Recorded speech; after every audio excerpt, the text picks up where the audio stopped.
Welcome, everybody, to another episode of Amplify Your Business. Today, I'm joined by a good friend of mine, Sam Jenkins. He is the managing partner of Punchcard Systems, a company here in Edmonton. And we've had the chance, Sam, to chat a little bit about entrepreneurship and some of the things that are challenges. But I think the theme today is going to be a lot around vulnerability. So I'm really excited to get into that. So welcome to the show, Sam. Thanks for having me, and I'm always excited to watch. Now it's kind of interesting to be on the other side of the camera. Yeah, for sure. Okay, so right off the hop here, tell me three things that every entrepreneur needs to know. Well, if we're playing with the theme of vulnerability today, I think the number one object, I guess, that whenever I'm doing coaching with startups or even working with our team internally, we try to encourage a spirit of entrepreneurship within our organization, but it's the nature of mistakes. We all make them. Some of them are big, some of them are small, but it's how we use the learning from those mistakes along the way.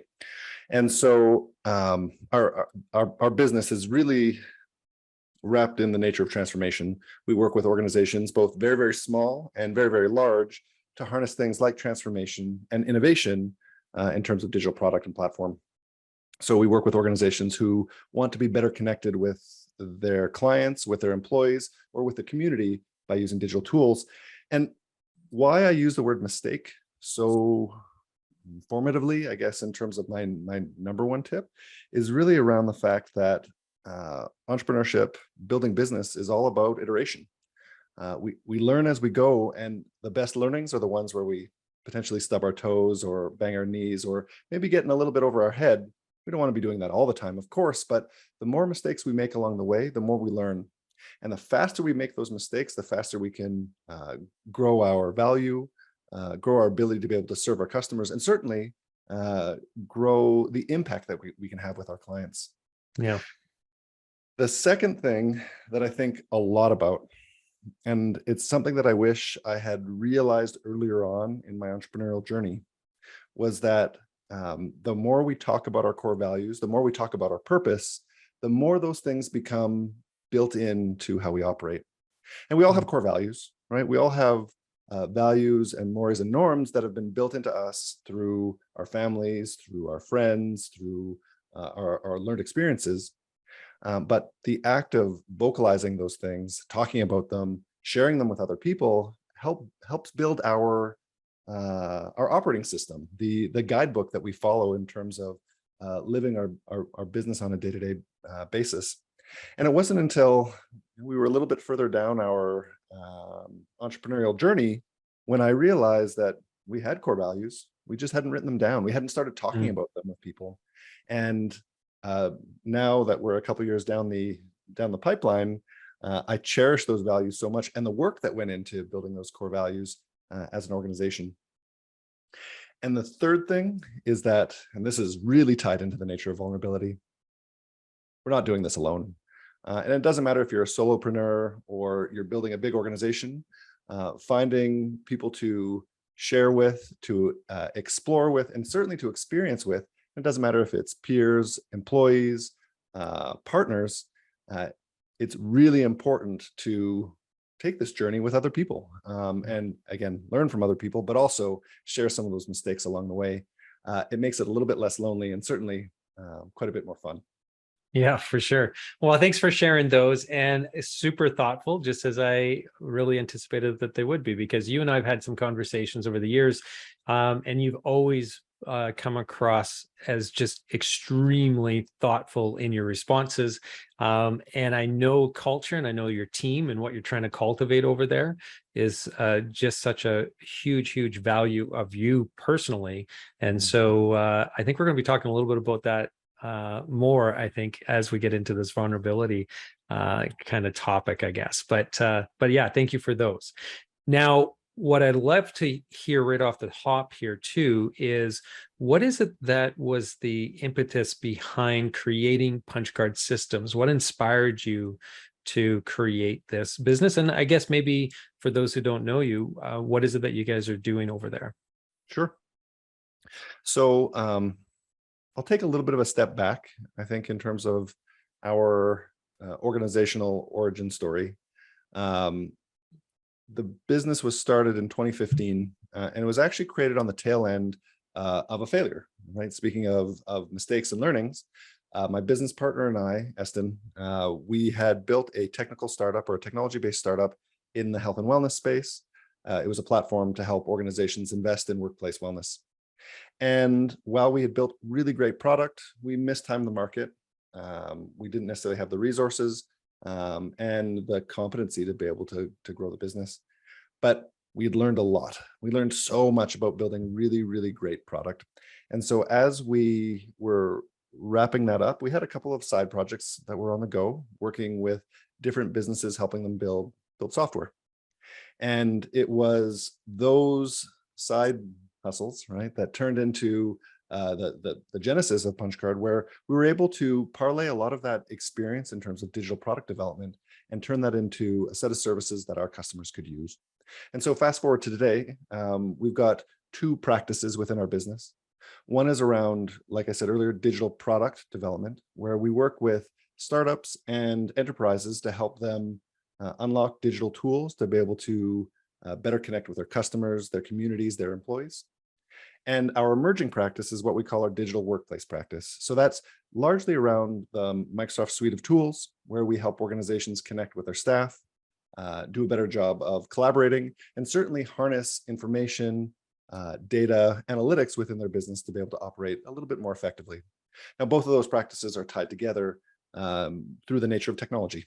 We use a lot of interesting technology in our practice, and in many ways, we get to be technology evangelists with the organizations that we serve with. And Yeah. we get to partner with lots of different types of businesses as well. But like I said, very, very small startups, all the way to some fairly large enterprise players in our community. So now the inspiration, though, I mean, obviously I can see the line in terms of where you ended up, because you were seeing an opportunity, a demand within the marketplace based off of what you were doing kind of on the side, I guess, or some of the smaller projects that you were doing in your first startup. But what really inspired you to be in this space to begin with? Well, even from that perspective, that goes back almost 20 years. My technology startup story starts actually sitting on a school bus going to a leadership class in high school. And I sat next to an entrepreneur who was also a high school student, and he and his brother had started a startup. And a couple of weeks later, I was doing some work with them, mostly like, think about it like an early stage intern. And that really got me excited about the technology space, about the technology sector, and well, I'd say springboarded my love of both entrepreneurship, but also of building technical platforms or technology platforms that have real world impact. Hmm. And that really is the basis of why we work with the customers that we do, why we're building the team that we are, and certainly why we're incubating some of the technologies we do in-house, is that we exist as an organization to create what we call positive transformative impact. That nature of impact is so critical for us. And the capability or the competency that we have as an organization is technology. And so we feel like we can use technology to create a massive amount of impact on the world around us. Our goal, we have a big, hairy, audacious goal of creating impact within 1 billion lives. And over the course of the next couple of years, I mean, we're inching our way towards that goal as we work with more clients, as we build more platform, and certainly as we launch more products in the ecosystem.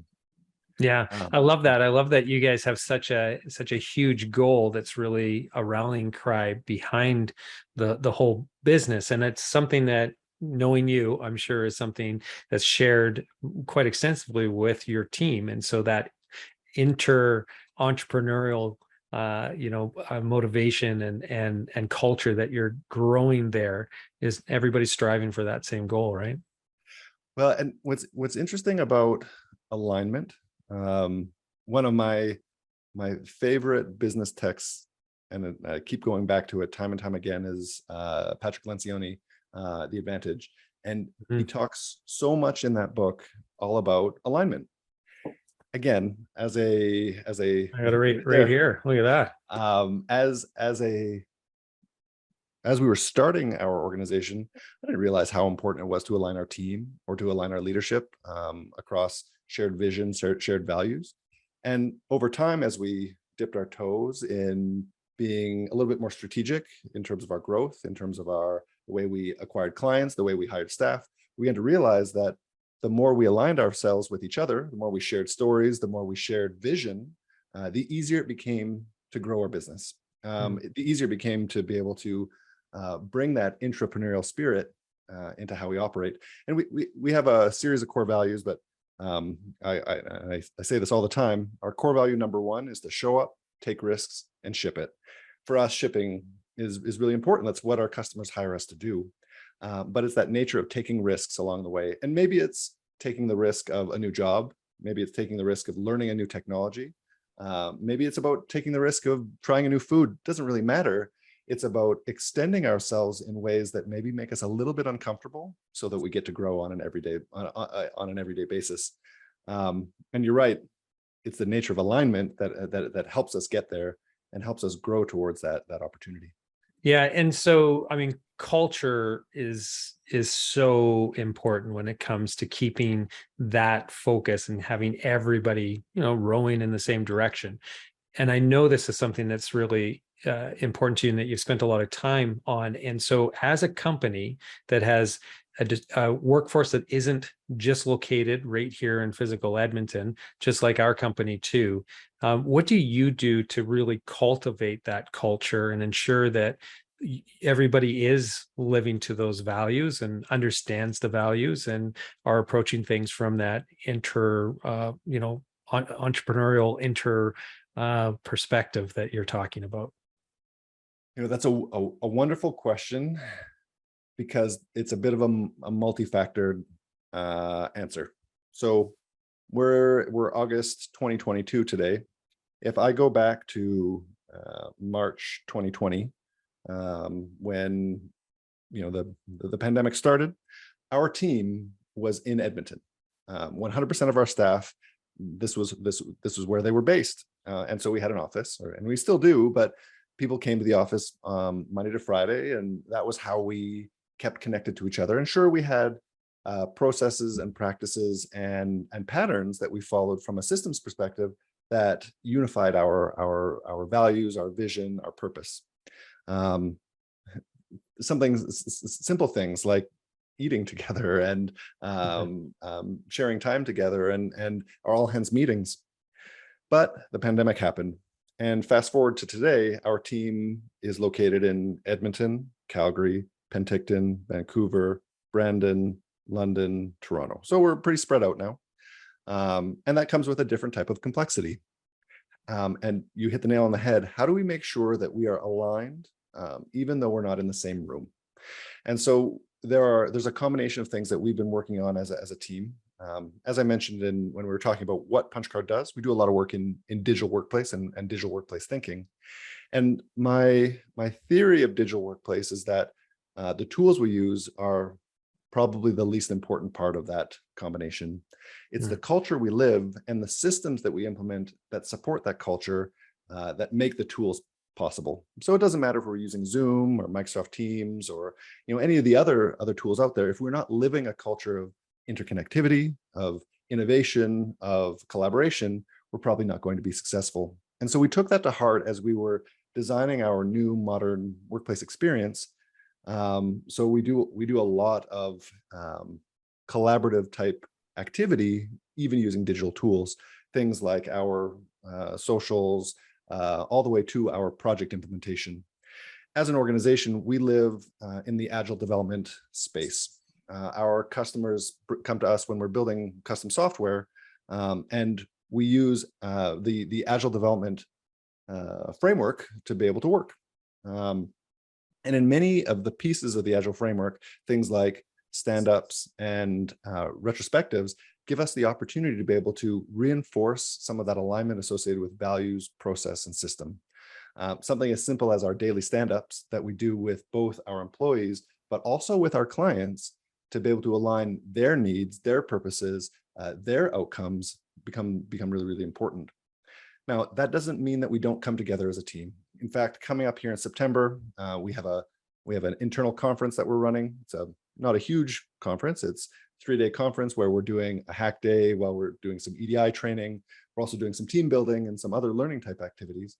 but it's really important for us to bring people together so that they can uh, share ideas, share challenges, share some of the mistakes that we were talking about earlier, and share our values. Because the Yeah. more we share our values, the more we're connected with each other. And that's probably the easiest thing that we do. Every week in our all hands meeting, we and during the summer we went to biweekly, but we get together and we share what's happening in the organization in terms of our pipeline, in terms of some of our wins, some of our headlines, but we also share our values in action. And when I say value in action, I mean physical stories of how our values are being lived with not only our clients, but also inside the business or perhaps in the community as well. And it's probably my favorite part of the week, Hmm. because I get to see and hear about the impact that people are having while living our values on a day-to-day basis. And it's pretty wild. It's a pretty fulfilling experience as a business leader and certainly as an entrepreneur. And so for that sharing of those stories, is that something where, somebody is tasked with calling out people or tracking that and then sharing that on their behalf? Or is it something where you just do a roundtable and it's like, hey, if anybody has something to share, please share it now kind of thing? Or how do you guys facilitate that? So it started with us being a little bit less organic with it, where we would rely on where we would kind of point people out and ask them to share stories. But over time, we've built patterns, we've built habits that people understand and know about. And so when we come to that point in the meeting, people are ready, right? Because we've built those systems for us to be able to share with each other and understand what the purpose is. Now, we are all different. Some people, perhaps like you and I, maybe are a little bit more comfortable on camera. Some people are probably a little bit less comfortable, and we want to be able to respect that as we go through our processes. That is one of the wonderful things about remote work, is that we can meet people where they're at. We can Yeah. meet people where they're most comfortable, and that is one of the biggest advantages, I think, in terms of the modern workplace. And we've tried to celebrate that quite a bit here at Punchcard. Yeah. Now, one of the things that really struck me as just a really cool way of onboarding people remotely was something that you shared with me about a year or so ago.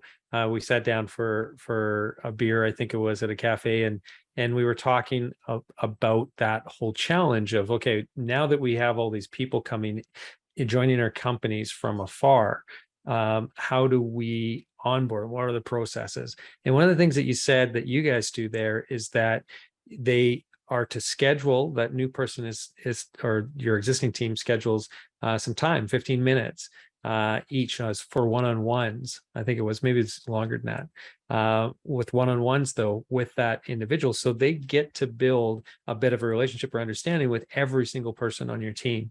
And that's not something that we've done. And it's just a reminder now that we're talking again that I need to do that within ours, because I see how important that is. Otherwise, that new person, you don't get the chance to bump into the water cooler and find out, what each other's interests are, or like just revealing some of those things that are the human side of the relationship as opposed to the work side of the relationship.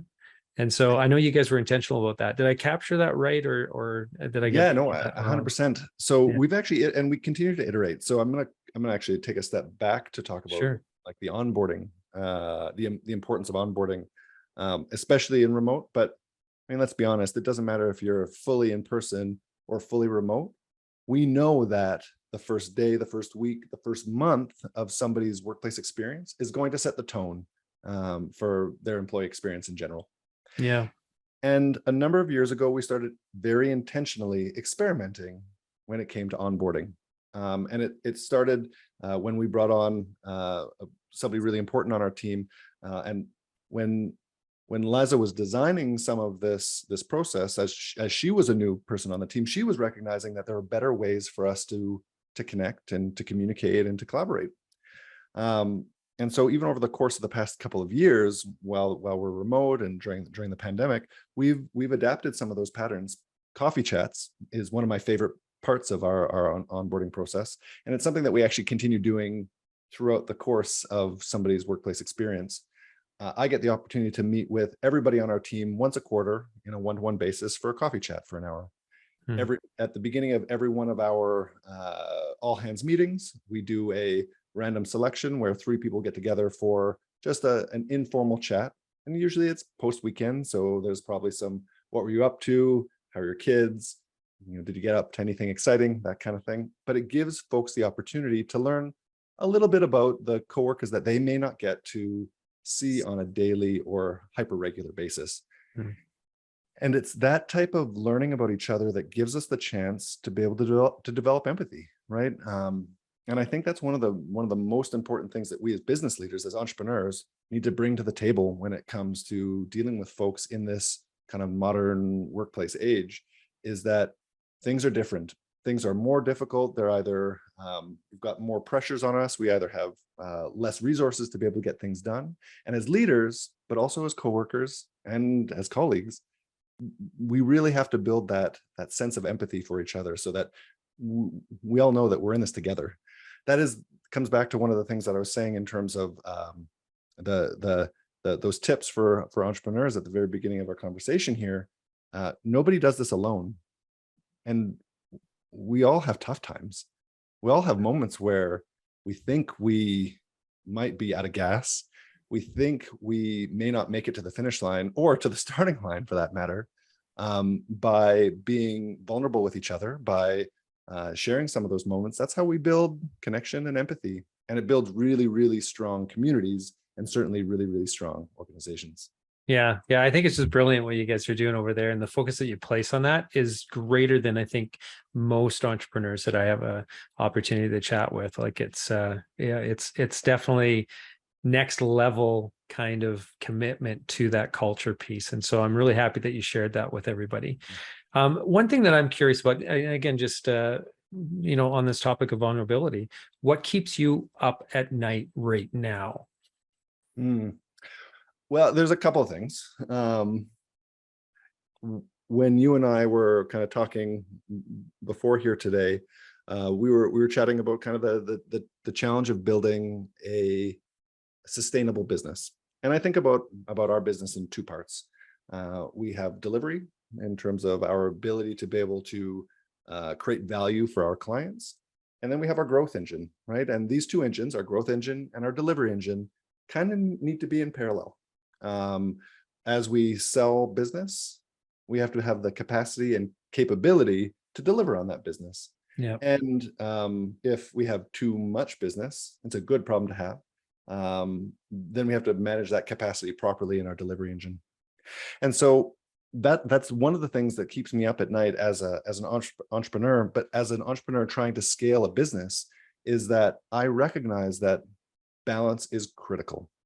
And there are lots of different ways that we can look at balance. In this case, I'm thinking about balance within our business, but also I have to be thinking about my own balance, my work-life balance, my time with my family, my time with my friends, the time that I spend in terms of self-care and mindfulness, are all critical elements of balance that help me understand how to run a successful business. Now, I think there are also moments as an entrepreneur that we are afraid that maybe we've bitten off too much, right? Maybe we've grown our business too much too quickly. Maybe we don't have enough cash on hand to be able to fuel where we're going. Maybe we're worried about certain types of customers and whether or not they're the right ones for our business. And I think all of those anxieties are pretty normal. And even though they may keep me up at night, and like they're the things that fuel me. Not that anxiety is necessarily a battery power, but certainly it's pretty normal to I think not necessarily second guess, but not have all the answers. And that's part of the journey, right? We're here to learn along the way, and the Yeah. more we learn, the better we are. But Yeah. guess what? When we're bigger, there's going to be different problems. We're going to go through another pandemic. Hopefully not. We're going to have other forms of disruption. We're going to have competitors come to the market that take us for surprise. Our ability to be able to adapt is part of the DNA that is shared across, I think, many types of entrepreneurs. Yeah. That adaptiveness is what creates strength. We can't be we have to be flexible, right? I mean, if we aren't flexible when those elements of disruption come into play, we snap. And so that's why I think balance is such a critical mindset for us as people who are growing things that matter. It's what you were talking about in terms of just like the different stages. So where we're at today versus where we're going to be at tomorrow with some growth. We oftentimes as entrepreneurs feel that, if we could just get a little bit bigger, that things are going to be easier. If I could just land a few more contracts or whatever, right? But in the service-oriented businesses like yours and mine are in, there is the need to have the capacity, like you were talking about, in order to deliver on the business that is being brought in from the sales side of things, the business development aspects. And it's that that balance, which is so difficult to get right. And it feels like always that it's like, wow, if we just a couple more contracts, everything's going to level out and we're going to be good. And we can just kind of take a breath and be happy there. But it's always, there's more challenges, whether it's now I need more people, or I had an important person leave the company, now I have to recruit that person. It always seems like, in business anyway, that you never truly do get to that point where it's just like, oh, this is good, put your feet up on the desk and it's like, I think I'm gonna go golfing this afternoon. It's just like, I don't know. I haven't found it yet anyway. And so one of the challenges that I've always talked about with people is the stepping of costs as you're growing your team. So it goes up like like stairs go up, right? And your revenue usually is going up in hopefully an upward to the right trajectory, but it's going up like in a linear. So you have some moments there where you have to overextend yourself to add the extra team member sometimes, because you don't have the revenue matched up enough to be able to to really justify that person, or you don't have enough job for them, but you need it because you're already taxing out your existing team. And then you get to the point where then you get a couple more contracts and okay, now it justifies having that person there, and you start to make a little bit of money, and then you grow a little bit more, and then you're back at again stressing out your team, the capacity. And so it just seems like this constant just back and forth as you're trying to align your costs with your revenue. So how do you approach that from a business planning perspective? Because I have been doing this for a while and I still don't think I've got it figured out. Yeah, me neither. I mean, I think I use the word iteration a lot, but in this case, it is in very much the sense of guess and test, right? But I will take a step back. I mean, over the past year, we've been focusing on scaling the business, on growing our business very, very intentionally, with a couple of strategies. We've brought in a leadership team to help guide our people. To your point, that's bringing people up and up one step. We've changed our processes as an organization to be different forms or to encourage different forms of productivity. We've reorganized our teams to be able to better harness this kind of agile or adaptive mindset that I was talking about earlier. But those are all bits of investment, right? Those are all things that we're doing that take resources, right? And every time we make a change in our business, we get a little bit inefficient for a while. That's just the type of muscle confusion that comes along with business growth. And so there's a couple of things that we do as an organization to be able to support that. One is we budget very, very carefully, especially when it comes to this. We've built not a complex business model, but we've built a business model that reflects the need to be able to invest in growth. And over the past 9 months, as a shareholder in our business, I've been investing. I've made sure that we've had the resources to be able to take those skips and jumps. But that doesn't mean that I don't want to return on that investment as a business owner as well. We're investing in efficiency so that we can have a better business, one that can support more people, that we can pay people more, we can address more customer needs. And so there is some very real return on investment that comes along with that. Now, saving money and budgeting is not the only tool either. The other tool is, for lack of a better term, innovation. And innovation is a blanket term when it comes to many different types of practices within our organizations. But when I'm talking about business innovation in this circumstance, it's about building experiments with radical intent. And the reason why I say experiments with radical intent, or small experiments with radical intent for that matter, is that it must be our prerogative to try different things and see how they react within our business, and then scale the things that work. When we make big bets, that means sometimes there's big losses, but small bets means we have the opportunity to be able to scale and learn at a way that is appropriate for our business. And that's why saving money to be able to make those investments is critical, because as we save resources, we can invest in those maybe medium or larger bets, which could be acquiring another business, opening another location, building a digital platform if I'm a traditionally in-person business. Those big bets require larger amounts of capital and investment, but you can test those potential investments with smaller bets along the way. To me, this is MVP style thinking, or minimum viable product thinking. By testing our assumptions in a very scientific format, we can gauge whether or not we're successful or not, and then we can apply those learnings to the next step and the next step and the next step.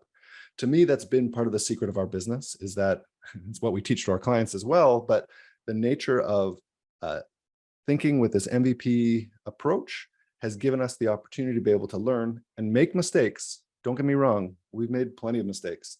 The benefit though, or the value is we've made mistakes and we've cataloged those learnings and we've applied them to how we work next. And then we share. And that's not only with our staff, but that's with our community, that's with our peers, that's with other entrepreneurs as well, because the more we share, the more we get back. It might sound a little bit cheesy, but it all comes back. The more you put in, the more you get out. Because there's a lot of mistakes to be made, and there's a lot of business to be made too. There's ample business for all of us to be able to share in. The more we think about collaboration and partnership and sharing, I think the better we do. Yeah, I agree with that statement 100%. Yeah. So I'm curious, you said you're in a little bit of a growth mode, an intentional growth mode right now. So say in the next 12 months, what kind of growth are we talking about in terms of, is it a 10% growth, 20% growth? What are we looking at? Yeah, so we've done a lot of our staff growth over the past 9 months. Oh boy, we're almost in September here. We've done a lot of growth over the past little while. And like I mentioned, we've reorganized our teams. We're now broken into 3 teams, 2 digital product teams or digital product development teams, and a digital workplace development team. So there's a little bit of specialty in terms of competencies in those teams. And those teams are made up of technical specialists, software developers, product managers, digital project managers, user experience designers. The competencies are actually really important in terms of how they come together. So we've done a lot of investment there. We've also made quite a bit of investment, like I said earlier, in our leadership team, investing in a head of engineering and a head of product to help guide people move through our business. Looking at the next little while, as I mentioned before, there's those 2 engines. Everything that I've been talking about here has been investing in our delivery engine. And now I know we have a rock solid, incredible team that works together so well. I was speaking to a client a couple of weeks ago, and he said, "Well, why would I hire you versus somebody off, Upwork or from overseas?" I said, "Well, we're like an end of season team. We know our positions, we know the plays. We are so well rehearsed that we can predict our outcome, which is winning, hopefully." So I feel like our delivery engine is so well tuned. My next investment is in growth, is making sure that we can be sustainable in terms of keeping that delivery engine busy. Now, the third part to that, which I touched on a little bit in terms of the MVP style thinking, or that iteration thinking, is we're starting to incubate other forms of revenue within our business as well. So when I talk about growth, it's really important for me to be talking about sustainable growth. And sustainable growth comes along with recurring revenue and more sustainable revenue sources. And so we're trying to experiment in ways that can ensure that we deliver more value to clients in potentially different ways than just delivering services. It might be licensing, it might be new products, and certainly it will be all about creating impact on the world around us. Yeah. Yeah. And it's that's where I was leading to with that question, because I was going to ask, well, okay, so what is the obstacle, or are the obstacles that are going to be in your way at this point to achieve that growth? And so I liked how you said we've got two goals over there. One is and it's all focused on sustainability and looking at different ways of generating different types of income or revenue. So what obstacles are in front of you as you test some of this, and as you now start to leverage the team that you have in place and the capacity that you have? There's probably several or lots or infinite obstacles. Yeah. There are many ways to be unsuccessful in terms of building a business, and certainly many ways to be successful. Number one obstacle, cash, right? Finite amount of resources. And it's not necessarily about having cash on hand, but the nature of cash flow. As we've grown, it's meant that we have more revenue, right? I mean, more people, more resource should mean more revenue, but that also means there's more risk. We have we're servicing more clients, which means we have more more receivables that are outstanding, all that kind of good stuff. So like I think quite a bit about the risk of access to capital. And so as a business owner, as an operator, I'm thinking about other ways that I can have financing tools in place to be able to alleviate that. Maybe it's increasing our line of credit. Maybe it's saving more capital. Maybe it's lending money to the business as a shareholder. Of course, alternative forms of revenue and income also form part of that cash management strategy. And I feel like I say something different every year. I'm like, I wish I'd known this, or I wish I'd known that every year throughout our entrepreneurial journey. But this year's learning is all about the importance of cash, and all about the importance of managing cash in a way that give you the best return. Mhm. I mentioned this a little bit earlier in terms of the nature of return on investment. My time as an entrepreneur in the business is an investment. The capital that we keep to use as scaling capital is an investment. Even the time that people are putting into our organization, that's an investment that they're making as well. And so that nature of cash management, it becomes very, very important as we continue to scale, because there's a little bit more risk in play.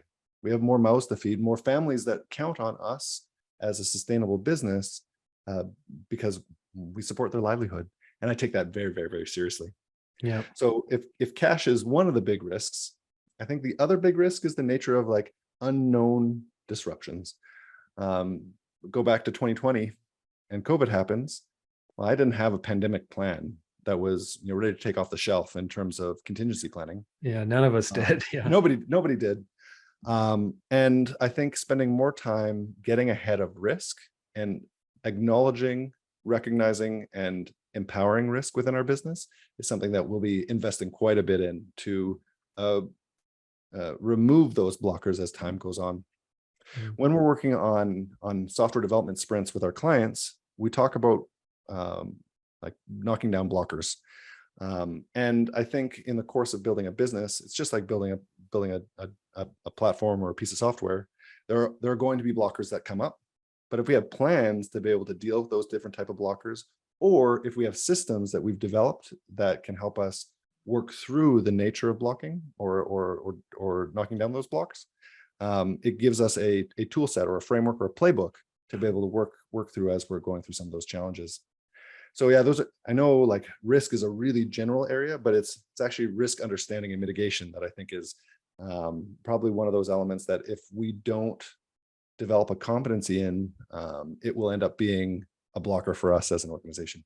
Yeah. And so how do you feel that you're going to be able to develop that competency? Because, it's not something that I think us entrepreneurs really spend a lot of time, as we're in the early days of our businesses, focused on developing that skill set, I guess, or even the philosophy that we want to employ. A lot of it is just, we're flying at the seat of our pants. It's a little bit of just kind of feeling our way through that risk, landscape, and hopefully picking the right path.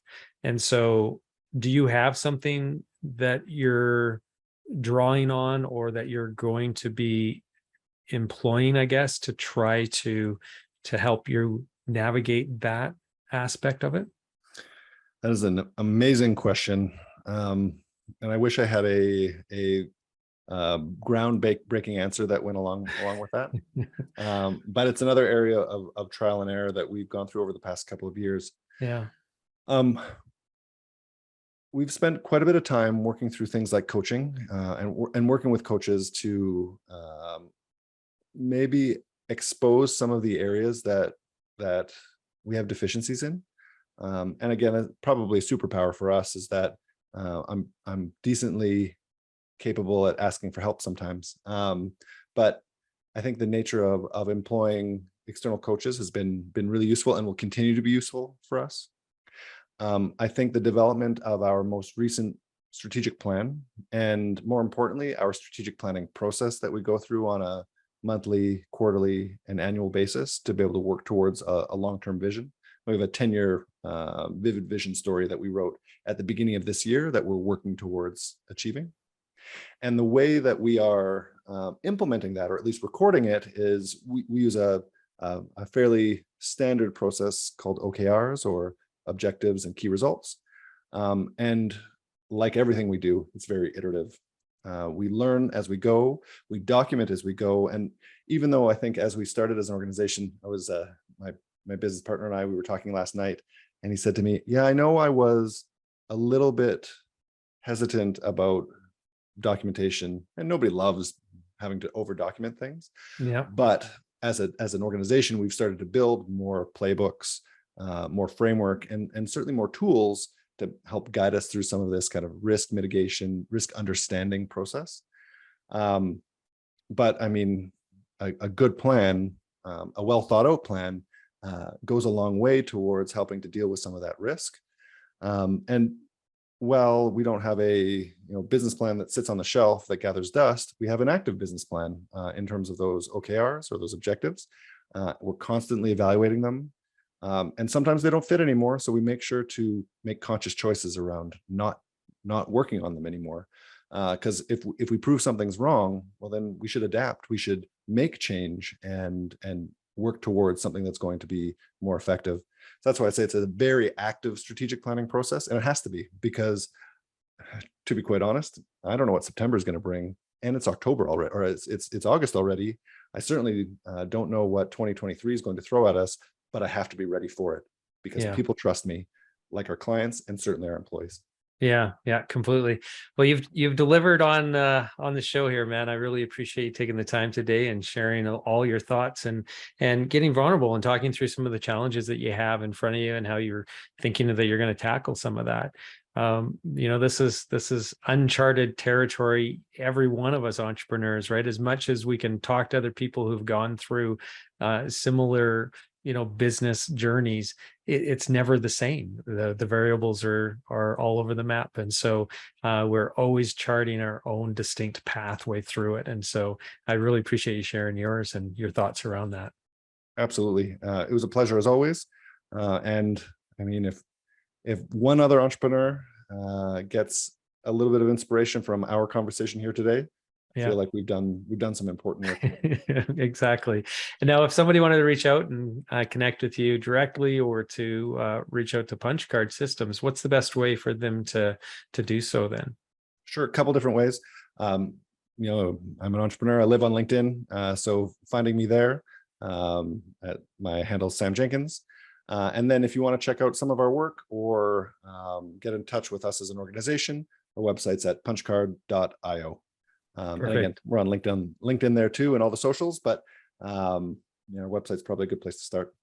Okay, awesome. Well, thanks again, Sam. I really appreciate you taking the time today. And for those of you who are watching today and really enjoyed this episode, you can head over to our archives at amplifyyourbusiness.ca to find all of our past episodes, as well as our future ones, of course. And if you prefer this as an audio only, then you can reach us, or find us, I guess, on all of our all the major platforms out there in terms of the podcast platforms. So just search for Amplify Your Business and you will find us. Until the next episode, everybody have a prosperous day.